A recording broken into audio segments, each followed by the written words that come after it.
Dans un entretien à bateau rompu avec le professionnel de la plume réuni au sein de l'Observatoire de médias pour la bonne gouvernance et le développement, M. Jean-Marie Mutombongoy, directeur SNEL SA Région Sud, s'est prononcé notamment sur les actes de vandalisme et d'autres phénomènes qui handicapent sérieusement la desserte en énergie électrique sur toute l'étendue du territoire du Katanga, tout en dénonçant le vol récurrent des câbles électriques en cuivre et des corneurs de poteaux qui transportent le câble et autres occupations des emprises de l'État sous le câble électrique.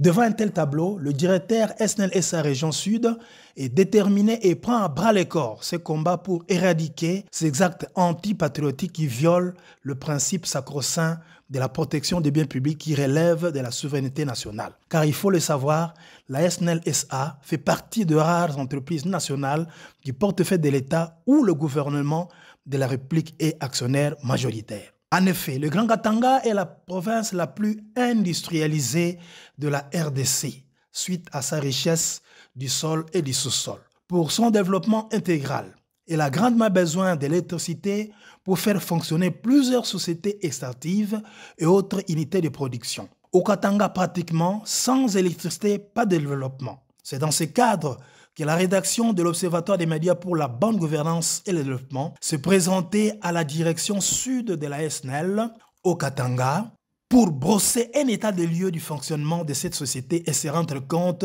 des difficultés auxquelles la SNEL de cette partie du pays fait face. Le directeur SNEL et sa région sud a bien voulu s'exprimer quant à ça. Je m'appelle Jean-Marie Mutombongoy.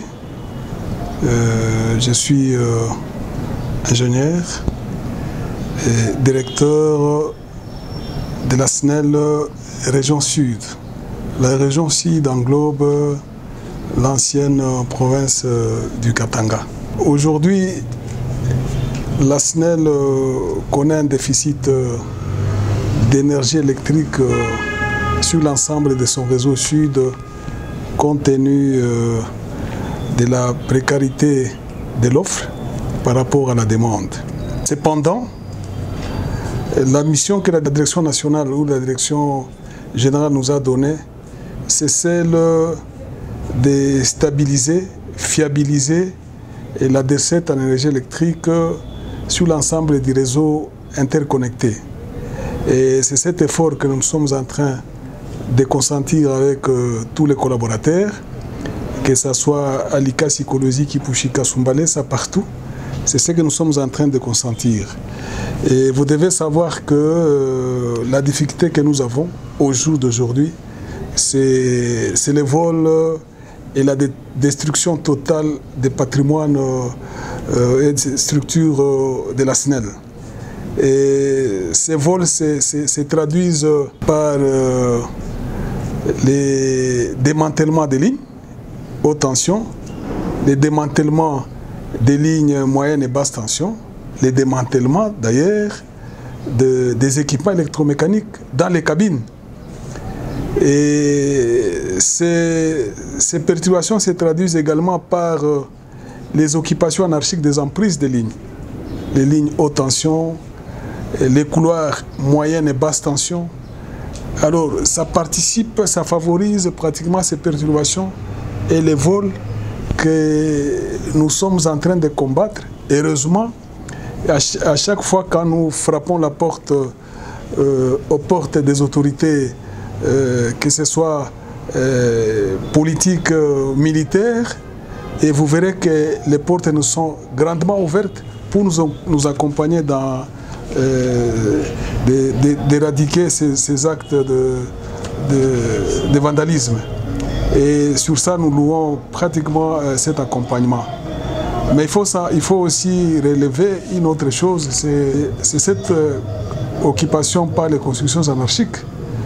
D'ailleurs, dernièrement, il n'y a pas assez longtemps, nous avons été à Kambov, nous avons été à Bungu Bungu, avec l'accompagnement du gouvernement provincial sous la direction de l'autorité, son Excellence Jacques Yaboula. Nous avons été là-bas, nous avons détruit toutes ces constructions anarchiques parce que la SNEL, dans ce cadre des partenariats publics-privés, est en train de réhabiliter les nouvelles lignes que nous avons appelées la ligne 61, c'est une ligne de 120, en construisant une nouvelle. Et cette fois-là, si vous vous rappelez bien, les gens qui font la route Likasi jusqu'à Kolwezi, vous voyez les pylônes qui sont couchés par terre. Aujourd'hui, nous sommes en train de les remplacer par les monopodes et en mettant les conducteurs en aluminium.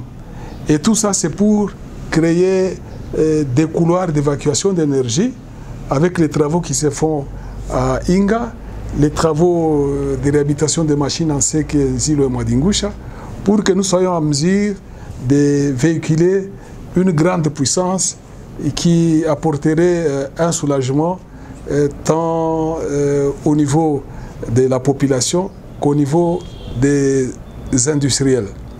Voilà, c'est cet aspect des choses que je voulais relever pour que les populations ne se permettent pas de construire là où on ne les paie pas. Parce que les lignes électriques passent par les couloirs que nous appelons les voies d'évacuation. C'est comme des routes. On ne met pas au jour d'aujourd'hui que quelqu'un se réveille d'un matin, il arrive sur un boulevard, il construit la maison et il vous dit donc, déviez. Vous devez dévier comment? Donc nous devons respecter cela pour que nous puissions arriver à fiabiliser l'énergie. Et quand vous regardez ces derniers temps, les efforts sont consentis. Les électriciens, les techniciens de la SNEL se donnent corps et âme, quelle que soit l'ère, ils interviennent et nous demandons à la population de nous aider, de dénoncer tous ces gens qui se permettent, n'est-ce pas, de détruire les infrastructures publiques de l'État. Parce que les infrastructures de la SNEL nous appartiennent tous. Donc ces populations sont dans l'obligation de dénoncer les inciviques qui entrent, qui cassent les cadenas. Et après, quand ils en sortent, c'est pour que la population constate que le transport est avarié. Nous ne pouvons pas accepter ça. Lorsque vous constatez que quelqu'un entre dans la cabine, approchez-vous, regardez ce qu'il fait. Si c'est un travail pour lequel le monsieur n'a pas été autorisé, vous nous communiquez, en ce moment nous intervenons. Nous devons combattre les raccordements fraudulés. La SNEL a les voies par lesquelles il faut obtenir un raccordement. Et ces raccordements nécessitent au préalable une étude de faisabilité. Et cette étude de faisabilité nous donne l'idée sur la charge qu'il faut ajouter sur les transformateurs. Et cette charge est prise en compte dans les données statistiques de l'équipement. Et ça nous permet de fiabiliser la gestion technique que nous faisons. Donc, lorsque les raccordements deviennent fraudulés, ces raccordements apportent des impacts négatifs et sur le comportement du réseau et sur le comportement de l'équipement lui-même électromécanique. Donc, nous appelons ici à la population. Les gens qui veulent avoir les raccordements, ils n'ont qu'à s'adresser aux différents points de vente et constituer les dossiers que nous aurons le temps de traiter dans les délais et pour leur permettre de payer les devis, avoir un raccordement avec du matériel correct et pour éviter tout ce que nous connaissons. Ici également, je tiens à lancer, pratiquement à jeter des fleurs d'abord au ministre du Titel, qui est le ministre provincial de l'énergie, pour qui à chaque fois, lorsque nous frappons à la porte, il nous ouvre. Et nous tenons aussi à remercier toutes les autorités politico-administratives et militaires qui nous accompagnent. Vous devez savoir que nous travaillons en synergie avec les différentes forces de défense, entre autres les FARDC, l'ANR et la garde républicaine, qui nous aident dans le cadre de sécurisation des équipements électromécaniques. Vous allez voir ces éléments dans les différents postes de tension, ils sont sur les lignes, tout ça. Tout ça, c'est la volonté manifeste de protéger les équipements et la société SNEL dont l'État lui-même est actionnaire majoritaire.